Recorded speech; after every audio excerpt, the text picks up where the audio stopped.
Hi friends, Krista here. Thank you for stopping by Books and Jams today. It is time to talk about the books that I read during the second half of the month of May. I did do a mid-month wrap-up midway through May where I talked about the 5 books I think that I read at the beginning of the month. And those ones were, just in case you missed that one, The Viscount Who Loved Me and An Offer from a Gentleman from the Bridgeton series by Julia Quinn. Those are books 2 and 3. I also read a NetGalley book, The 100 Lies of Lizzie Lovett, which came out, I think, in 2017, and I really didn't like it.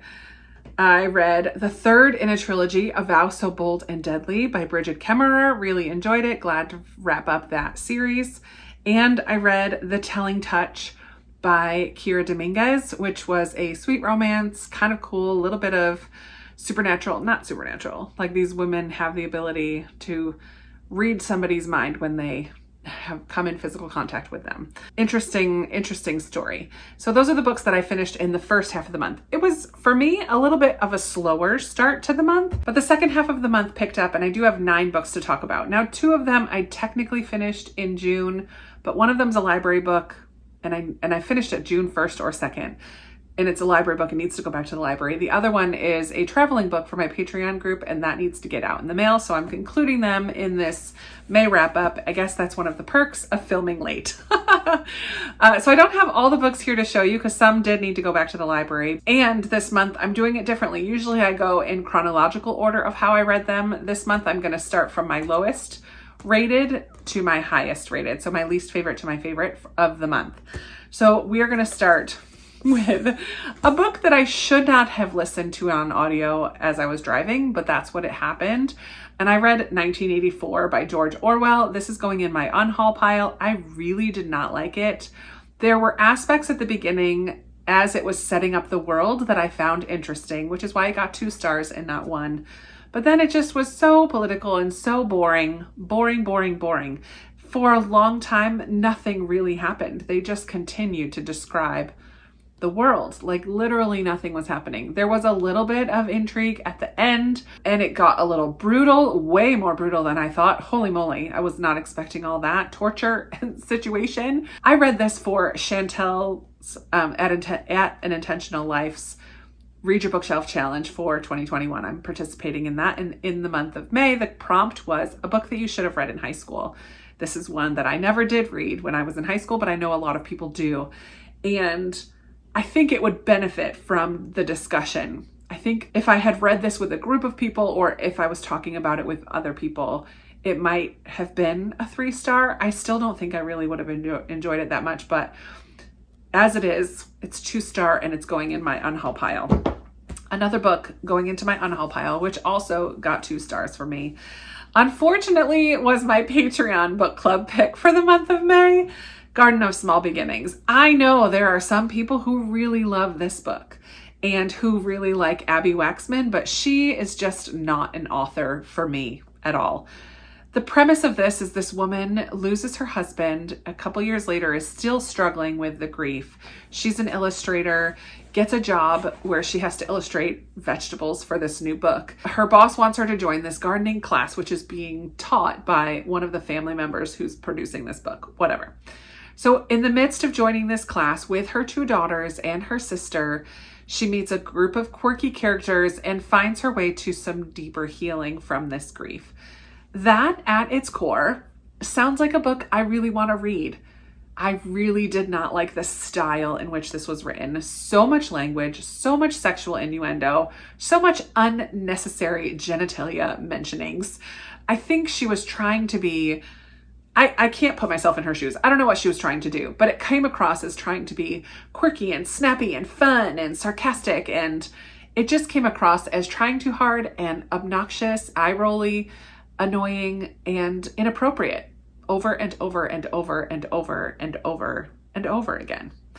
And unbelievable at times, like her and the love interest at one point sit down in a tomato patch and are kissing and supposedly nobody else can see them. I'm like, I don't know what kind of tomatoes they're growing, but tomatoes are not so bushy that you can't see through it. I don't know. It just was unbelievable. There were so many things in this book that I did not like. The story itself could have been better. I liked the sister relationship. I liked some scenes, some conversations that were had that I thought were productive. But overall, I just really couldn't get it behind this. I know a lot of people in my Patreon group DNF'd it. That's totally fine. I understand. I have found my people because most of us really didn't like this. So yeah, originally I thought I would give it 3, but as I think more and more about it, I'm giving it a 2. And it's so sad because that cover is so fun. And I did end up listening. I read part of it. I read the first half or so, and then I ended up listening to the rest on audio. And I have to say, the narrator's accent for the love interest, I don't know where he's supposed to be from. I think he's Dutch, from the Netherlands, maybe, or Danish. Her accent for him was the worst. It was so bad. And I'm like, this is supposed to be someone that we're supposed to find attractive, or that she finds attractive, and I just can't get past that horrible accent. All around, not a fun book. Going on the unhaul pile. Very sad. Sorry, patrons. Hopefully we choose better every other month moving forward. Speaking of my patrons, we're moving into my 3-star reads. Every month I ask my $8 patrons to recommend a book to me, and I throw them all in a jar and I pick one out. And in May, I picked out The Keepsake Sisters by Lori Wilde. I'm giving this 3 stars. I thought it was a good story. In this one, we meet these long-lost twin sisters. We kind of show up at the very beginning. One of the twins shows up at the other twin's house. These 2 twins are very different. They look identical. They're identical twins. So they look identical, but their lives up until this point are so drastically different. One of them is very extroverted and wants to care for everyone around her. The other is very introverted and has grown up as kind of a spoiled rich girl and doesn't really know how to have a relationship. And so these 2 bond. It was a little bit saccharine at times. The one sister who is the caregiver immediately kind of falls in love, and they kept referring to this twin relationship as if it were a relationship, and that was just like a romantic relationship in terms that would be used to describe a romantic relationship, like falling in love and she couldn't get enough of her. I don't know. There were just some things that were just a little awkward for me. Overall, though, I thought it was a sweet story. I don't think it's going to be one that sticks with me, but it was an enjoyable read. So 3 stars. It was good. Another 3-star read was Pride and Premeditation. This is a retelling of Jane Austen's Pride and Prejudice. Why did I give this 3? I feel like this maybe should be a 4. I don't know. It was a very lighthearted, fun mystery in which Lizzie Bennet is a amateur sleuth. Her dad is a lawyer. Mr. Bennet is a lawyer in this story, and Lizzie just really wants to work for his office, which is just unheard of during that time. So she kind of goes in search of a case that she can help solve. And the case that she finds is Mr. Bingley is convicted of killing his brother-in-law, Mr. Hurst. She's convinced that he's wrongfully convicted and wants to do her part to try to solve this crime. It's a lot of fun. A lot of the tone and personalities of the characters in Pride and Prejudice are also here in Pride and Premeditation, even though the storyline and the plot is very different. So there's still a Charlotte Lucas and a Mr. Collins, and all of the characters that we know and love for Pride and Prejudice were represented here. I think the one storyline I missed a little bit more was Jane and Mr. Bingley. I would have liked more of that. We start to see it at the end, but it's definitely not a main part of this book, but it was super fun. So that one got 3 stars for me. If I did half stars, it would probably be 3.5. I don't really do half stars because who needs that stress? Not me. Another 3-star read that I finished was the 4th book in the Bridgerton series, Romancing Mr. Bridgerton, which is Colin and Penelope's story. I expected that I would like this one a lot more than I did. It was good. It was sweet. I'm just having a lot of fun reading through these books. They are ultimately somewhat forgettable for me, as most romances are, but it just is hitting the spot, and I'm listening to them all on audio, and I listened to 3 of them in the month of May, 2, 3, and 4. So this one was Colin. He is the 3rd child in this family, 3rd son, and kind of a traveler, a wanderer, a little bit of a rogue, but a merry one. He's very happy and charming, and all the ladies fawn over him. And Penelope has been looked down on and bullied slightly by the rest of the women because she was quite pudgy when she was younger, and she's overlooked a lot by the people around her, very much so. partly because of her obnoxious family, partly because of her weight, and partly because she just hasn't stood out among the crowd until she does. And that's fun, seeing her kind of come to her own and get the guy. It's fun. It's just a fun story. The fourth 3-star read for the month for me was another NetGalley book, and it's one that I actually read on an e-reader. I read it on my Kindle app on my phone, which isn't the greatest, but that's how I read it. It was great for when I was feeding the baby at work. And it is a middle grade called The Hat Makers by Tamsin Merchant. Like I said, this was another NetGalley, so I'm making my way through those NetGalley reads. I'm very pleased with that. And this one was super cute.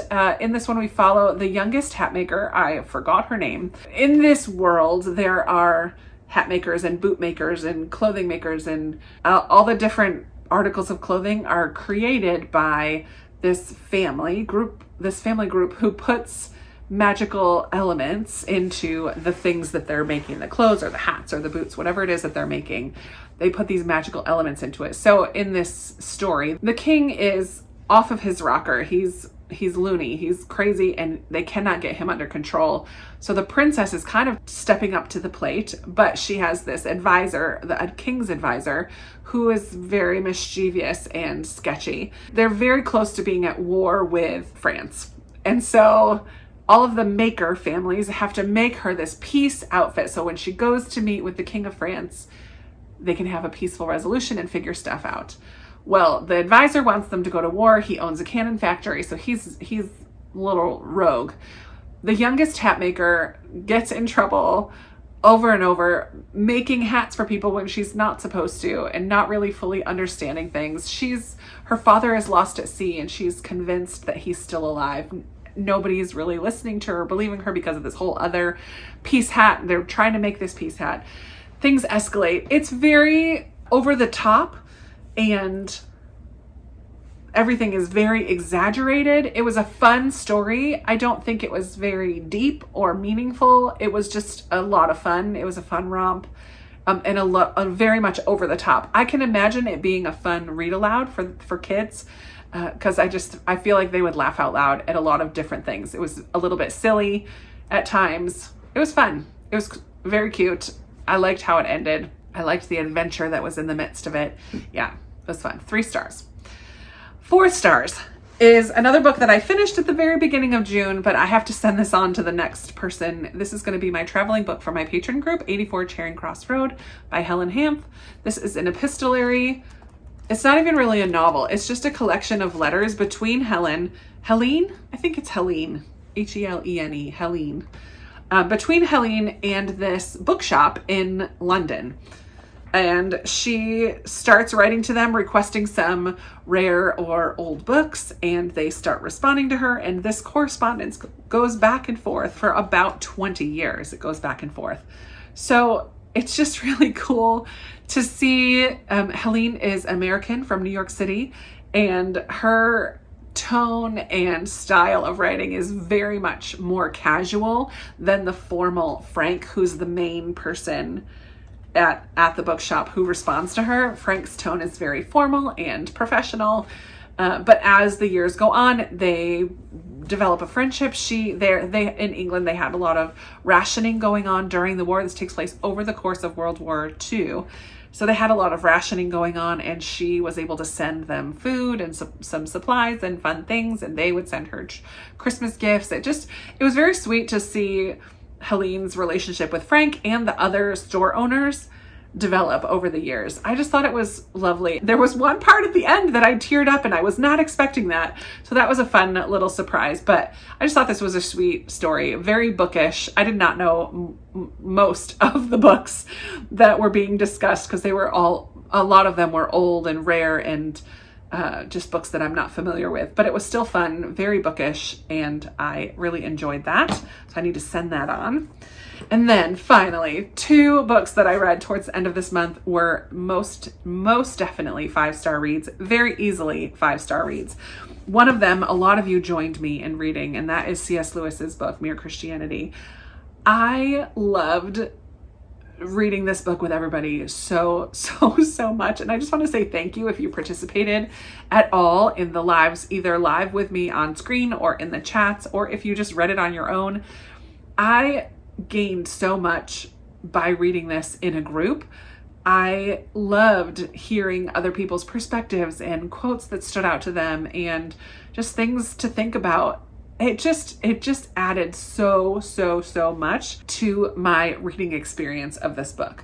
This is most definitely a 5-star. I think C.S. Lewis is brilliant, first of all, and yes, so humble. He's sarcastic. He drops these little one-liners that made me laugh, or oh, like he has mic drops, but he breaks down Christianity ultimately into its bare bones. He even talking about Christianity, he kind of sets up why Christianity is necessary. Like he just sets up the difference between right and wrong and the presence of a God in the first place. Like he just sets all this stuff up. He just breaks it down into very readable, understandable points.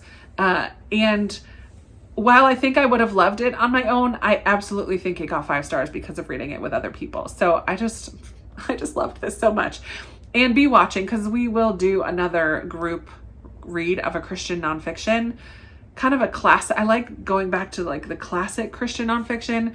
We will do this again in a couple months, maybe towards the end of summer. So be watching for another, not Mere Christianity again, but be watching for another group read, because I really loved that whole experience 1000%. And then finally, my last book that I'm going to talk about today was Where the Lost Wander by Amy Harmon. Another very easy 5 stars. I think I talked about this maybe in a vlog or in a live. I don't know. I feel like I've talked about this a lot on my channel, but this is my second Amy Harmon book. I loved From Sand and Ash, but I really loved Where the Lost Wander. This is the story of a family traveling west in covered wagons on a train, like a train of covered wagons, and or a group of them, and all of the things that I learned about the Oregon Trail by playing the game Oregon Trail when I was younger came about in here. So they deal with disease and looking for food and fording or ferrying across rivers, losing animals to disease, circling up the wagons at the end of the day. Like just how much work this whole experience was, and how much walking, and then at the heart of it is this love story between Naomi and John. And I just loved their story. Naomi is the daughter of this one family who was a widow. She married quite young and lost her husband quite quickly. And then John is a part of the wagon train as well. He is bringing a group of mules. I think he's a muler. I don't know what you call it. He's breeds mules and is bringing them west to one of the forts along the way. And in the process, these two fall in love. And Naomi is a strong, independent woman who loves her family deeply and has to deal with some pretty horrific. I mean, this book opens up with maybe one of the most brutal scenes I've read in a really long time, maybe ever. And I was like, whoa, what am I getting into with this book? Because it's so brutal right off the bat in the prologue. And then we kind of back up in time and get to that point slowly as the book progresses. And then John is also half Pawnee and half white. So we kind of see his perspective about the Native Americans that they come across, and him having kind of one foot in both worlds, and that struggle for identity that he has. And we meet a lot of Native Americans along the way, and a lot of different soldiers at the forts, and even a group of Mormons at one point. Like it just was so interesting to me. And the thread of Naomi and John's story being the base of everything else. It just was so wonderful, so lovely to read. I cried a couple times. It felt very realistic, and it felt very well handled. Some of the pretty tricky situations that she wrote about in here, in particular in relation to the Native Americans that they came across and white settlers and what that all means at the time. And I loved the author's note. In a book like this, in most historical fiction, I love the author's note and see what care and time and dedication they put into writing their stories. And I love reading about where they got their inspiration, what characters, what people in real life they're pulling from as they write these characters. And there were some real characters in here, real people that are represented in the characters here. So I loved it. I loved it. Amy Harmon is a new favorite for sure. So that is I shouldn't have thrown them over here because now I need to grab them. So here are the books that I have from my May TBR. There was a few more, but here are the books I would love to chat with you. Not TBR, I just said TBR. Here are the books that I read in May that I have still. Again, I'm getting rid of these two for sure. These two are getting unhauled. This one's going back to the library. This one's getting mailed, and these are going on my favorites of the year. I would love to chat with you about your reading in May. How did it go? How's your June going? I know we're already a week into June, so there's that, but let's chat in the comments below. You guys know I love talking with you down there. Be sure to give this video a big thumbs up if you liked it, subscribe if you haven't already, and I will be talking to you in another video very soon. Bye.